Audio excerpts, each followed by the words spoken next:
بسم اللہ الرحمن الرحیم۔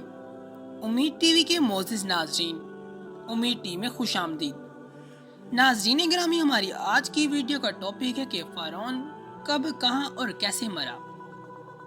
یہ واقعہ آج سے 3500 سال پہلے پیش آیا تھا۔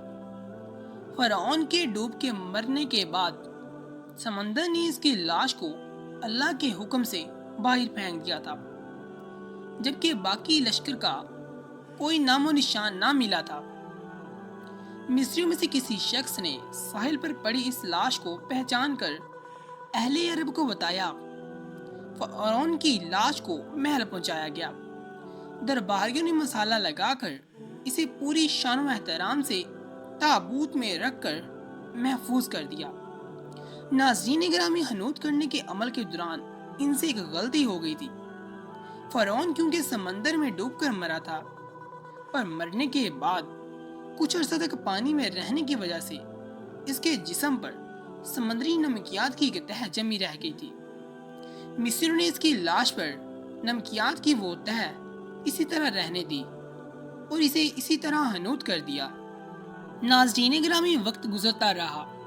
زمین و آسمان نے بہت سے انقلاب دیکھے، جن کے گرد کے نیچے سب کچھ چھپ گیا، حتیٰ کہ فرعون کی حنوط شدہ لاش بھی زمین کی تہوں میں چھپ گئی۔ ان کے نام صرف کتاب اور ان کی تعمیرات اور لوگوں کے ذہنوں میں رہ گئے۔ اس واقعے کے 2000 سال بعد اس دنیا میں اللہ کے آخری نبی حضرت محمد صلی اللہ علیہ وسلم تشریف لائے۔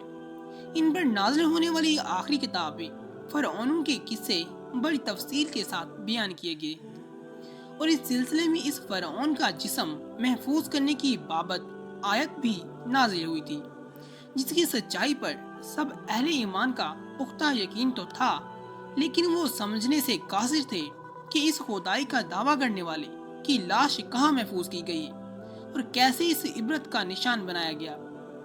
ناظرین گرامی، 1871 عیسوی میں مصر کے ایک شہر الغرونیہ سے تعلق رکھنے والے غریب اور معمولی چور احمد عبد الرسول کو فرعونوں کی حنوط شدہ لاشوں کی طرف جانے والے خفیہ راستے تک رسائی مل گئی۔ احمد عبد الرسول نودرات چوری کر کے بیچا کرتا تھا۔ ایک دن وہ دریائے نیل کے کنارے کے قریب تبیسا کے مقام پر اس سلسلے میں پھر رہا تھا، جب اسے ایک خفیہ راستے کا پتہ چلا۔ وہاں نودرات کی چوری کے لیے جگہ کھود رہا تھا کہ اسی دوران اسے کچھ لوگوں نے پکڑ لیا اور پولیس کے حوالے کر دیا۔ ناظرین گرامی، وہ جس جگہ کو کھود رہا تھا، وہاں سے ملنے والے راستے کی جب مسلسل کھدائی کی گئی تو 1891 عیسوی کو دوسری ممیوں کے ساتھ اسی غرق ہونے والی فرعون کی لاش بھی مل گئی۔ اس کے کفن پر سینے کے مقام پر اس کا نام لکھا ہوا تھا۔ ان ممیوں کو ماہرین شہر قاہرہ لے گئے۔ جب ان ممیوں کا تفصیل سے جائزہ لیا گیا تو فرعون کی ممی پر جمی ہوئی نمکیات کی تہ سے تصدیق ہو گئی کہ یہ وہی فرعون ہے جسے اللہ تعالیٰ نے پانی میں غرق کر کے بدترین انجام سے ہمکنارہ کیا تھا۔ یہ بہت بڑا واقعہ تھا۔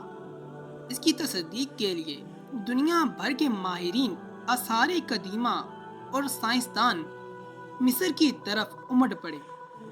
مختلف سائنسی ٹیسٹ کرنے کے بعد دنیا بھر کے سائنسدانوں نے تصدیق کر دی کہ دوسری سب لاشوں کی نسبت صرف فرعون کی لاش پر ہی سمندری نمکیات کی تہ جمی ہوئی تھی۔ ناظرین گرامی، اس تصدیق کے بعد اسے فرعون کی لاش قرار دے کر عجائب گھر میں محفوظ کر دیا گیا۔ 1892 عیسوی میں فرعون کی ممی خراب ہونے لگی تو اسی وقت کے مصر حکومت نے فرانس کی حکومت کو درخواست کی کہ فرعون کی ممی کو خراب ہونے سے بچایا جائے، نیز جدید سائنسی ذریعے سے اس کی موت کی وجہ بھی معلوم کی جائے۔ چنانچہ مصر اور فرانسیسی حکومت نے مل کر ممی کو فرانس لے جانے کا انتظام کیا۔ ناظرین گرامی، جب فرعون کی لاش کو فرانس پہنچایا گیا تو ایئرپورٹ پر اس دور کے فرانسیسی صدر بذات خود حکومت کے اعلیٰ عہدیدار اور تمام وزراء اور فوج کے افسران کے ساتھ استقبال کے لیے موجود تھے۔ فرعون کی لاش کا استقبال کسی عظیم زندہ بادشاہ کی طرح کیا گیا۔ فوجی دستوں نے سلامی دی۔ فرعون کی ممی کو ماہر ڈاکٹروں کی ٹیم کے حوالے کیا گیا۔ اس ٹیم کی سربراہی ڈاکٹر مورس بکائے نے کی۔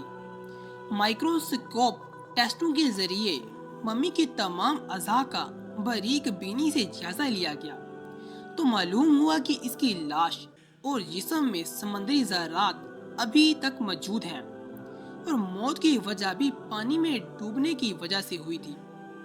ناظرین گرامی، ایک بادشاہ کی موت پانی میں ڈوبنے کی وجہ سے ہو، یہ ڈاکٹر مورس کے حیرت کی بات تھی۔ اس نے اس ممی کے بارے میں مزید جاننے کی کوشش کی تو اسے معلوم ہوا کہ اس بادشاہ کی موت کے حالات مسلمانوں کے نبی حضرت محمد صلی اللہ علیہ وسلم پر اتری کتاب قرآن پاک میں تفصیل سے بیان کیا گیا ہے، اور اسے علم تھا کہ جہاں سے یہ لاش ملی ہے وہ ایک اسلامی ملک ہے۔ چنانچہ تجسس کے ہاتھوں مجبور ہو کر وہ مصر پہنچا۔ وہ ایک سائنسدان تھا۔ اس نے اس معاملے میں مصر کے ہی ایک سائنسدان سے ملاقات کی۔